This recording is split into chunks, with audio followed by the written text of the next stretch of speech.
Oh man, it's never a good sign when I'm surrounded by Dalsins, but Corbet's corner is upon us. Tyler Dalsin, Al Dalsin. Al, we got to get you back on Corbet's the Hall of Famer. We expect your return Yes. soon.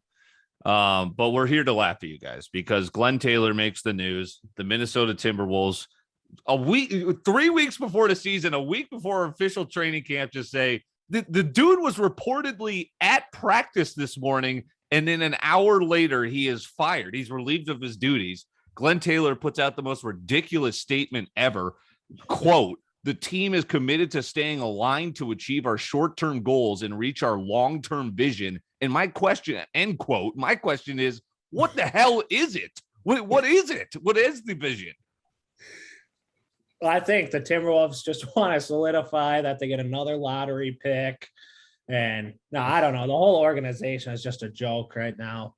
And it has been for how many years. And who knows until Towns demands a trade, and just like Simmons, Rick says that he's not going to be there at training camp. It's gonna happen sooner rather than later if they don't start putting pieces together and actually winning games.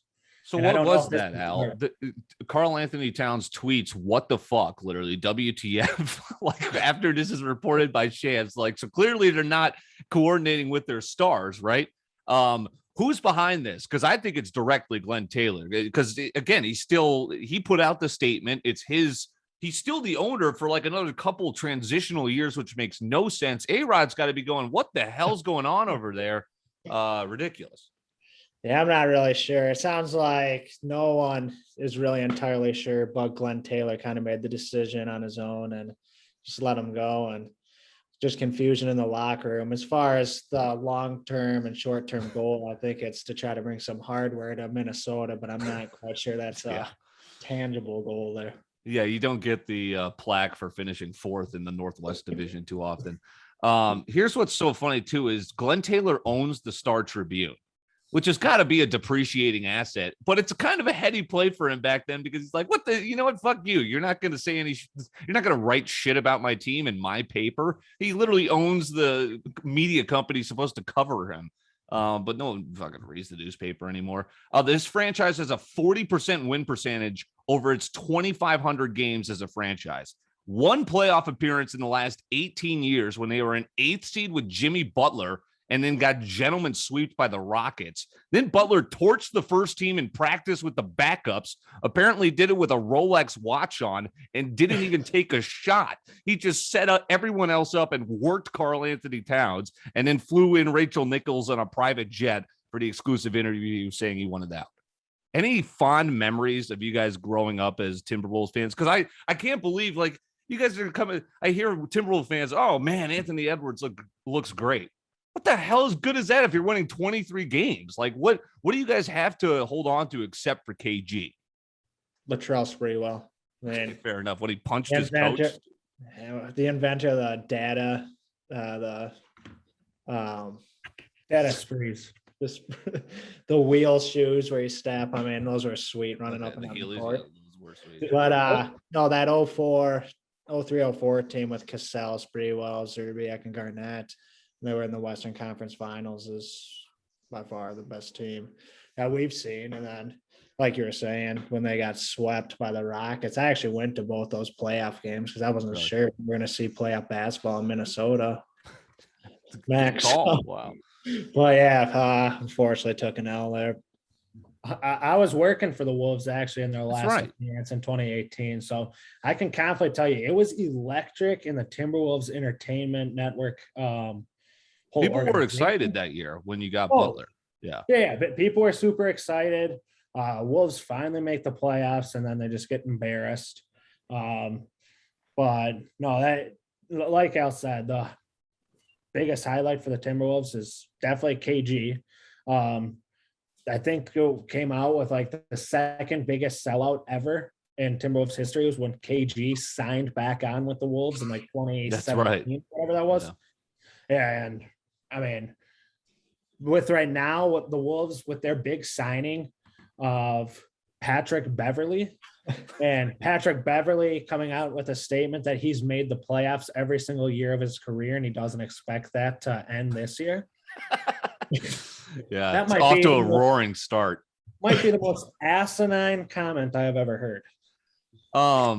So, I mean, you were around the team, right? You obviously Right. weren't privy to these meetings, right? The front office, but did you get kind of sort of a sense that the organization is just a little discombobulated? Yeah, it always seemed a little bit discombobulated. However, with Wiggins there and Towns there, at the same time, and obviously teammates and Butler coming out with the whole thing, how they're immature, all they do is care about 2K, whatnot. And you And kind of his stats. Karl-Anthony Towns has reportedly like been seen at games. He gets someone to hand him a stat sheet every game, and then he gets pissed if he doesn't get like a double-double. And it's like, yeah, so the knack on him is he cares about him and not really team basketball, which shows in the team defense. Right. Now, I mean, I haven't seen this in a while, but when I was working for the Wolves and watched every single game, I can confidently say I did not watch every single game. Yeah. However, I used to hate it when Karl-Anthony Towns would throw his little temper tantrum when he wouldn't get a foul called on him. Yeah. And then all of a sudden there's 5-on-4 and they just go down and dunk the ball. And then Towns gets a ball and he just jacks up a 3, doesn't make it. And then there's a 4 or 5 point swing. So yeah, that's interesting. You know, I need you to get Aaron Friedman for me. We need answers. We need to put guys on the stand. I want to talk to A-Rod. He's still in the PR department, right? Gersson Rosas' tenure, 19-45 and 23-49. Yikes. Fired Ryan Saunders, hired Chris Finch, same shit. Like, what is Finch? Who's next? You know, like, did Rosas hire Chris Finch? Now Finch is going, wait, I was just talking to this guy at practice. Now he's freaking in the unemployment line.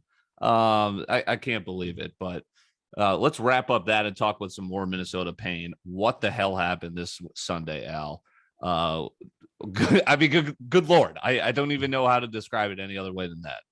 I could talk for several minutes here. I'll try to keep it short, but moral of the story, the offense looked pretty solid for the Vikings. Defense didn't look like it could stop about anything. No. The cornerbacks played actually decent the last 2 drives, but other than that, it was abysmal. I mean, moral of the story is setting up a NFL kicker to hit a 37-yarder in the middle of the hash marks at the end of the game's got to be straight away center. And I guess we can't even say wind was a factor here since it was in the freaking dome. So yeah, he had no reason, not much excuse besides nerves why he missed that one, which is unfortunate due to the history of the Vikings kicking woes. And he just fell right in that trap and lost another close one, but hopefully we bounce back here against the Seahawks. Home opener. Ty, your thoughts on the Vikings 0-2 start and what's next? Well, yeah, what's real frustrating about it is like they didn't get blown out in either of the games and easily could be 2-0 right now. If it's not that questionable call on Dalvin, fumble, no fumble, and then if Greg Joseph can hit the layup. But the thing that's most frustrating about Greg Joseph there is he nailed the 52-yarder, right? 50 seconds left in half. And I mean, it looked like it would have been good from 65. Didn't he miss an extra point later, though? He missed an extra point earlier in the game, earlier in the first half, when the Vikes scored their 3rd touchdown. But the other thing, which I saw this and I'm not shocked in any way, shape, or form. So according to Pro Football Focus, the Minnesota Vikings cornerbacks, out of 99 rateable cornerbacks, they have the 70th, the 91st, and the 99th. The 99th is Breland. Breland is god-awful. He is running around there. I mean, like he can't even see. Like they got to get a vision check. He's just getting absolutely burned on everything. And my God, if Tyler Lockett or DK Metcalf draws Breland, Russell Wilson's got to be just licking his chops this weekend and just throw a 75-yarder and it's a guaranteed touchdown. I mean, they got to get some cornerbacks in to work out and try to get someone else in there because right now it's not working.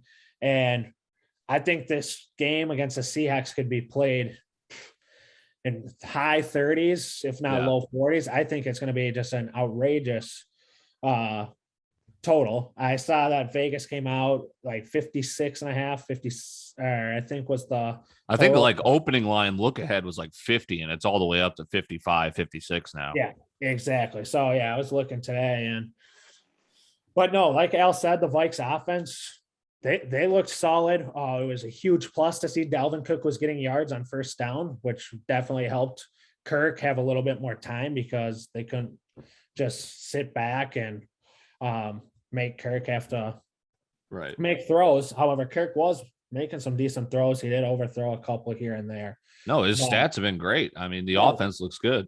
Right. And Kirk is definitely accustomed to getting a lot of grief and a lot of criticism for these. And people were kind of blaming it. There's no way it should be blamed on Kirk for these first 2 losses. No, my God. Defense, then sure, you can say Greg Joseph, whatnot for the second one. But moral of the story is Vikes also the offensive line did a great job, I thought, of protecting Kirk, because Tennessee, for instance, just got killed by the Arizona front 6. Yeah. Absolutely killed. I don't even remember the guy's name, but 5 sacks for the guy. Chandler Jones. Yeah. And then he did squat against the Vikings. Right. And Brian O'Neill's the number 1 ranked right tackle. Yeah, we paid him astronomically, and he's playing up to it right now, which is good. And the last thing that I'm going to say about this is the Vikings did do a hell of a lot better job of staying disciplined and not committing penalties, because that first game, my God, did it look like they were speaking different languages, and it looked like they were going to put Rosetta Stone back into business. I think it is flourishing. Who knows? Did you write that one down? That was nice. Al, what are your thoughts about the NFC North? Are you worried that the Packers are back and getting it for the taking as they win and cover against the Lions? Do you trust Justin Fields, who looked a little bit like a rookie? I guess we'll get to see how he looks against Myles Garrett and the Browns this week too. And then what do you expect this weekend? I mean, what is it? It's a 1-point spread, right, between the Seahawks and the Vikings. It screams the Vikings blowing this somehow by a point and still covering. So the NFC North, through these first 2 weeks, it's tough to say because the Lions don't look great, even though Jared Goff had a great first half against the Packers, and then they couldn't put up a point in the second half. The Packers themselves, Rodgers was terrible week 1. Yep. Week 2, he had a bounce back game. But the Packers defense is nothing to be sold on right now. Terrible week 1, week 2, first half, not great. And we got some stops in the second half. But and then the Bears, not sold on them either. Sorry, Cruising, if you're listening to this. But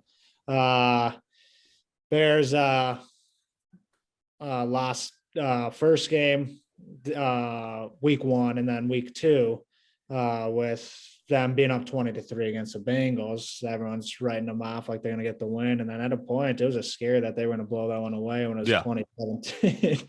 So I mean, Fields, he's got the rookie jitters and didn't look solid. I expect him to brush the dust off and get a little bit more calibrated once he gets more reps with the team. But I don't know. I think the NFC North is wide open because I think the Vikings, if they can figure it out and get some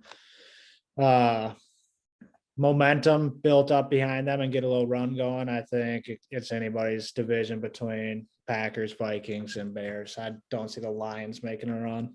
Right. Let's go through some games this weekend, just rapid fire thoughts and picks. First, Ty, you're going to be at the game, Seahawks, Vikes. You think they're going to get it done? You're going Skull? I personally think the Vikes get it done, and the Vikes is US Bank Stadium is very, very tough to play in. True. Seattle Seahawks say that they got the 12th man there at CenturyLink, but I mean, I wouldn't be surprised if you'll be able to hear me on the Fox broadcast. I'm going to be just hooting and hollering at the game. And I think the Vikings were one of the teams that never really let fans back at all last year. Yeah, so they're eager. So the city's going to be electric. Now, if they would have ended up beating Arizona, there's no in hell I would have got the tickets for the price that I got them at today. I can tell you that.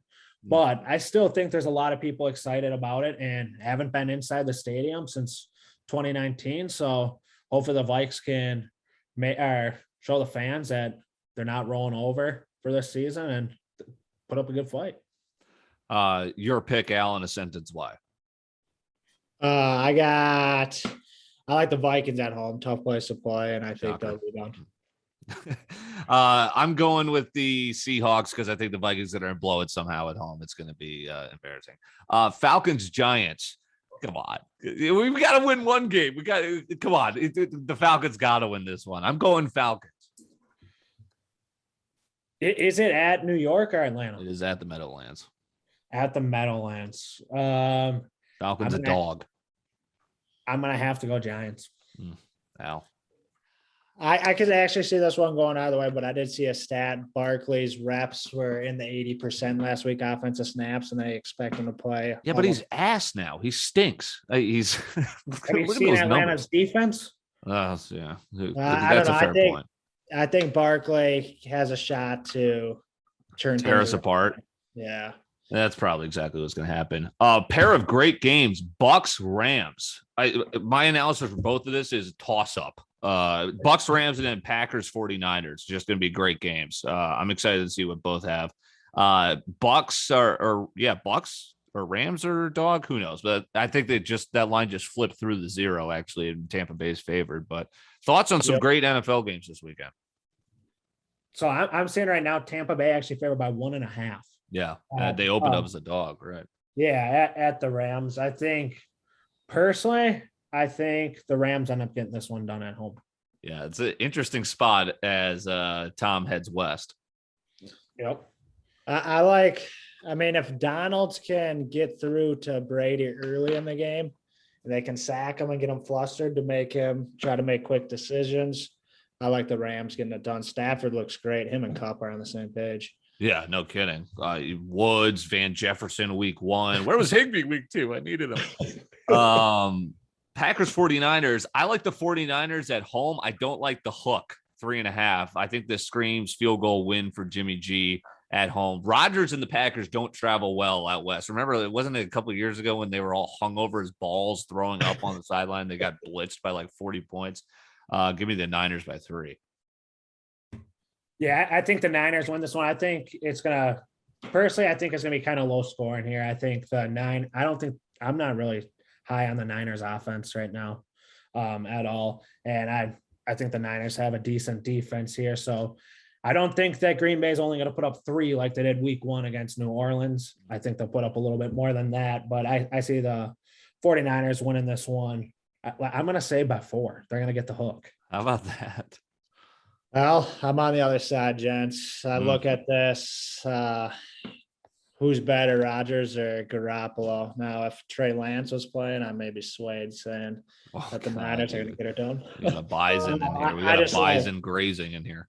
I think Rodgers is going to get the job done out there. All right, let's wrap up with some college. How about the Gophers shutting out Colorado? Does Colorado stink?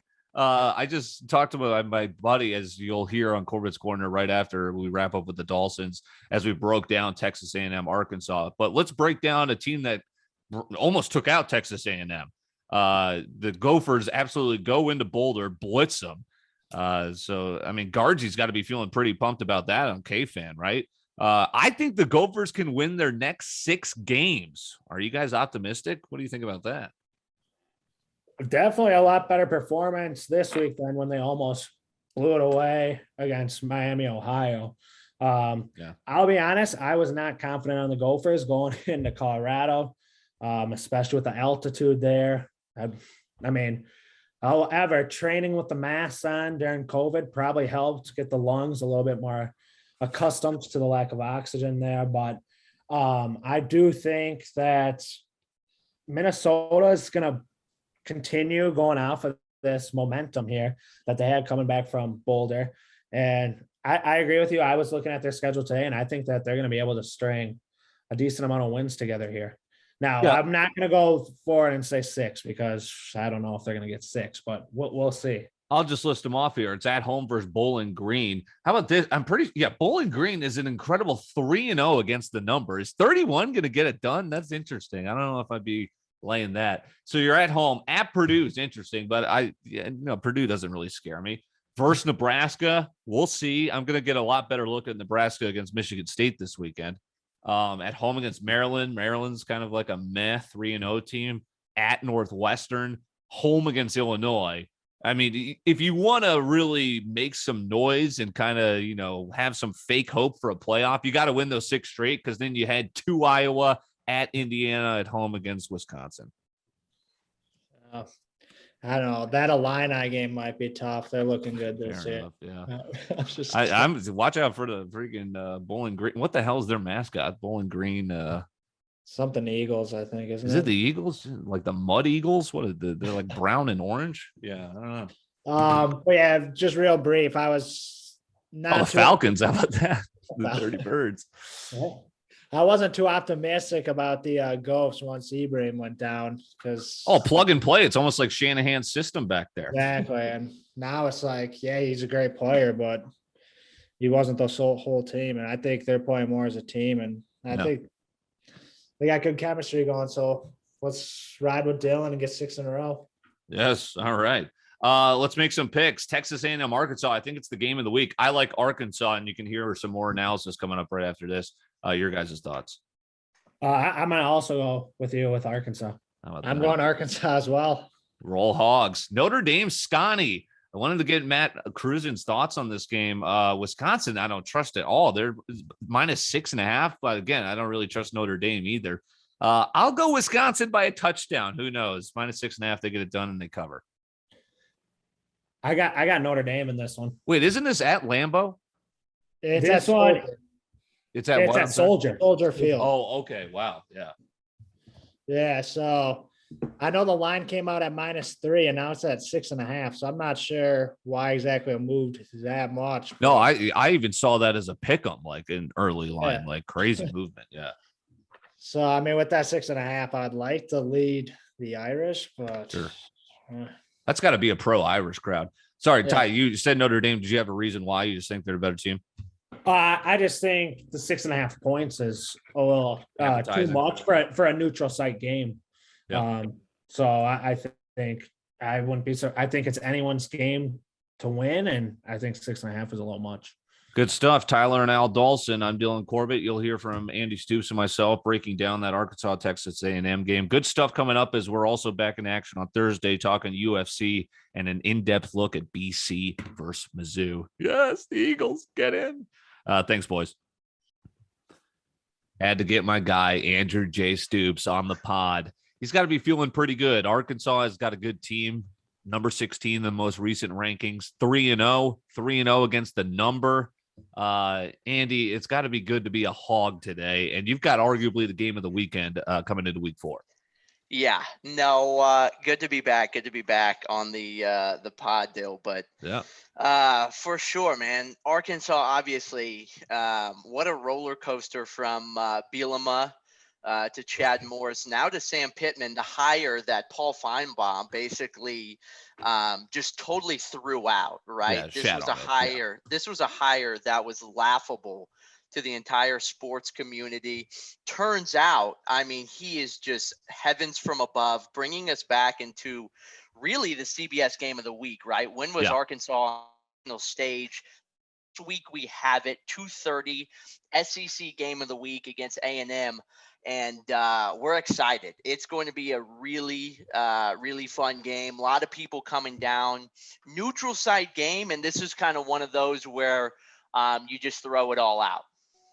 Right. I was going to say, first time away from home after you rolled Georgia Southern had to be so good. You were at that game, right, when you beat Texas? I mean, that Texas, the classic Sark game. How was that atmosphere? So you and I were actually at, I want to say the last crowd of that size was back when we played Bama at home. Right. You, Brendan, of course, weekend for the books. We snuck into the president's box, cut it up like a couple of donors. Yeah, we were with the boosters, watching Arkansas take the lead at half and really show some promise. So that was the last game where a crowd like that magnitude had been in Donald W. Razorback Stadium. This game against Texas was electric under the lights. One thing I will say about that game, though, that Sark team, they did not look good. Right. Every aspect of the game, they were awful. Special teams, block punts, offense, defense couldn't get anything going. We rushed, I want to say 350, put up 350 rushing yards on them, 4 different running backs with touchdowns. I want to say that's where I'm hesitant, right? Like, how good is that Texas team? We'll see once they get into Big 12 play. I don't want Arkansas fans to get it was a huge win, right? That's a huge program. That's a win we have not seen. You remember 2019, we were losing to San Jose State and Western Kentucky. Right. So to come out and beat Texas is huge. But we'll see really how good that win is over the next few weeks once Texas gets into the thick of things. I don't know how that program's going to be in Sark's first year. Right. He was rattled. For sure. But it was nice. It was nice. Arkansas fans, we are psyched. On that note, what is your general feeling, or what was the reaction you had when you saw that Texas and Oklahoma are headed to the SEC, and what kind of rude awakening was that for Texas fans this past couple weeks ago? So I think it's classic Texas, right? Like it's classic. We're going to do what we want. Who cares about the rest of the Big 12? We're going to get out. We're going to do what they think's best. I guess they think they were losing recruits to A&M, losing some of their stardom. I think it's good for the conference that they'll be in. Obviously, they're a powerhouse program, but they're not going to be able to come in and call shots, right? Like the SEC's run out of Birmingham. They're the just CEO, Nick Saban. Yeah, they're just another powerhouse program in the conference. Oh, I like Oklahoma. Nothing against Oklahoma. Yeah. I think it'll be good for the conference, though. It's going to be funny because inevitably Texas is going to struggle, right? Like they're not going to come in and just dominate. Like they're going to have these 500 seasons regularly. With like we saw this year, they're up in the preseason polls. Oh, this is the year, and then they're going to flop. So it is what it is. I like that they'll be in because it's awesome when we beat them like we just did. Right. But yeah, I think they're in for a rude awakening. It's the SEC, man. Like, I love your Razorbacks team this year, but the schedule you got coming up is the gauntlet. Yeah, hardest schedule in the nation. Oh I think my third year in a row. Yeah, so you're hosting A&M, or rather a neutral site game, at Georgia, at Ole Miss, where Lane Kiffin's got them buzzing. Home against Auburn. Football Power Index actually has you winning that game, so that's what's interesting. But I've got some stats for you here, and then we'll get kind of your read on how you think the game's going to go. You mentioned the Arkansas run game. They're 8th in the nation in rushing yards. That's how you're going to have to attack this team because, yikes, Texas A&M is best in the country points per game allowed, 5.7.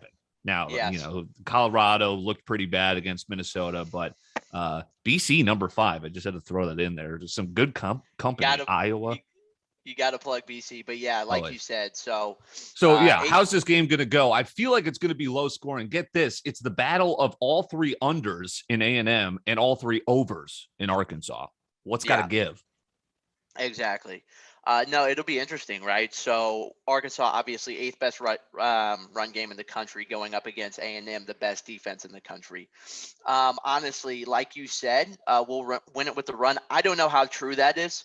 I think A&M, I think they'll be ready, right? Yeah. Our O-line's a little banged up. I don't know if we're going to keep the streak alive, because if you're a run-heavy team, at some point the run's not going to be there. So I think it's going to come down to KJ hitting passes. He struggled. He showed signs of life in the second half of last game. But this year, man, he has not really been known to hit receivers in stride. He's overthrown balls. I think that's what it's going to come down to. Can our quarterback really open up the field and be able to pass the ball in the event that the run's not there? Because like you said, I mean, this is the best defense. If the run's not there, we're going to have to lean on the pass game, which we obviously haven't really done because we've been averaging well over 5 yards per carry. I think it's going to come down to our pass game. We will see. I mean, we're going to go with the run for sure. We're going to test it out. I don't know, though. I don't know if we're going to be able to sustain what we have been against this defense. Right. You're going to have to make adjustments if it's not going your way. I was shocked. I was, doing the research for the stats, and it's like, you guys are a potent offense over 40 yards per game. And your QB is 4 tutties, 2 picks. So he's just kind of been little game manager here and there. I mean, the yards per attempt are great, but the completion percentage, you definitely want to be a bit higher, especially against a team you can't make mistakes against. Right. So I think that's the X factor. And I mean, you have Zach Calzada, second string out of A&M, coming in, struggled against Colorado when he came in with a miracle. I mean, I won't say it was miracle. It was clutch. He came in, saved that game with a late pass, but prior to that, he struggled, right? And then you come out, you got New Mexico at home. Okay, he looked good against New Mexico. So this is this kid's first test. You know, you worry about kids similar to the Texas situation. Is the stage too big? You don't know. You don't know how Calzada is going to play. The whole country, it doesn't matter if you're in LA, if you're in New York, they're going to be watching on their TV at 2:30 on Saturday. Is this kid going to step up to the chance? Because you look at KJ Jefferson at Arkansas, he was ready. ESPN 6:30 under the lights against Texas. He came in and he showed out. So is Calzada on the A&M side going to be able to hit those throws? Is he going to be able to really make plays like he did when it really mattered against Colorado? Is he going to be able to do that against an Arkansas team that is fired up and is going to give you everything they have? I don't know. I think that's where the game sits, is kind of in Calzada's hands. It's honestly the battle at quarterback play. I think it's going to be limit mistakes, maybe a little bit game manager, because I might give you the nod in better quarterback coming in. This guy's completing about 50%. He's got his share of interceptions. He's nuts. Yeah. He's nuts. 6'4", 245. I mean, he's just a middle linebacker, tight end, just mowing guys over. He is an insane athlete. I'm excited. And like I said, I mean, he's performed on the big stage. So there's really no worries there. It's really his accuracy, but he'll be fine. He'll be fine. I'm more so interested in Calzada, the second string out of A&M. Is he going to show up? I mean, this is his time. This is it. Are you going to show up? Are you going to Zach Wilson? I don't know. Andy Stoops will get you out of here with this 2 questions. 1, what's that crowd going to be like? Is it going to be pro anyway, pro Hogs, pro A&M, and a pick for the game? Yeah, so crowd-wise, so I've been to A&M every year, dating back to when I was in school, right? So the crowd itself is split. The way they sell tickets is half, and it'll fill up both sides. So as you know, neutral field, there's really, it's loud. It's super loud, whether you're going offense, defense. The stadium's going nuts. The crowd, I wouldn't say, is any sort of advantage, because those, as you know, Aggie fans are right. It'll be pretty split. Yeah, or as loyal as anyone. I mean, it's just a short drive over from College Station. So as for the crowd, it's just going to be an insane atmosphere, but really no edge to either team. As for the pick for the game, I gotta go with my Razorbacks, right? So we've lost the last 9. But guess what? Play them 10 times. They might win 9, but not Saturday. We're coming. I think it'll be close, right? I think this line Vegas has, most models I've seen got it around 2.5 in favor of A&M, so less than a field goal. With that, you got to take Arkansas with the points here. You look at 2018, A&M's favored by 20. A&M won by 7. 2019, A&M's favored by 23. A&M by 4. Mind you, 2019, that's the year Arkansas went 2-10 with losses to Western Kentucky and San Jose State. Right. 2020, last year, A&M favored by 14.5, win by 11. And keep in mind, that was in College Station due to COVID. A&M has trouble covering this game. Arkansas shows up for whatever reason. I mean, this isn't some sort of historic rivalry, but we show up and we want to beat these guys. And I think this year we do it. I love it. I took the points. I texted you as soon as the line came out, salivating. I'm like, victory. Oh yeah. 7.5. You got to hit that. And I think I texted you, and then I went to eat, and it was steaming down 2 points. Yeah, and I thought the early money would come in on A&M. That's just totally exactly what didn't happen. That line's already down to 5. I don't know. I think it probably stops at 5, right? Yeah. But we'll see. I think you have to take Arkansas. Just given the history, given the quarterback play, kind of what's going on with both teams, A&M's first real test. I think you have to go Arkansas. And again, I like Arkansas money line. Love it. Yeah, I was going to say I'll be rooting for you guys this weekend, and we'll all be watching. Andy Stoops, appreciate it. We'll get you on more often throughout the course of the season, and appreciate the time, sir. Of course, man. Take care, Dylan.